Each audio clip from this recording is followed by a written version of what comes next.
চাইছি কিন্তু রিপোর্ট করার জন্য। তো আমি পরে ঢুকলাম। তো প্রথম বাড়িতে কয়টা অপশন? একটা অপশন, দুইটা অপশন, তিনটা, চারটা, পাঁচটা, নাকি এখানে পাঁচটা অপশন। তো আপনার সর্বপ্রথম আপনি যদি কেউ গালি দেয়, সর্বপ্রথম এটা মারবেন এই আদার্স, আদার্সে মারবেন এই আদার্স। ওকে, সাকসেসফুল। তো এটাতে আবার ব্যাগ আসার পরে আবার এই যে এই যে এখন আবার সুলতান আইডি টাচ করবেন, তারপর পরে আবার এইটা টাইপেন।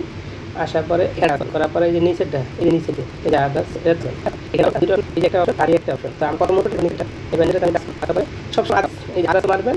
আর অন অপশন হলো আপনার ল্যাঙ্গুয়েজের উপরে, আপনার রাজনীতি নিয়ে করবে। তো দুই নাম্বার কেউ আছে অন্য ইসলাম নিয়ে ধর্ম করে, নাম্বারটা ছয় নাম্বারটা বিভিন্ন ধরনের আপনার কিছু শব্দ ব্যবহার করে এইগুলো। তো একটা শব্দ একটা মানে রিপোর্ট করার জন্য তো আমরা আদার্স মারবো। আদার্স মানে আপনার কাজটা দ্রুত হবে, আদার্স মানে আপনি কাজটা যাই দেন আপনি কাজটা সফল হবে তাড়াতাড়ি, বুঝতে পারছেন? ওইটার থেকে এখানে আসলে আসলে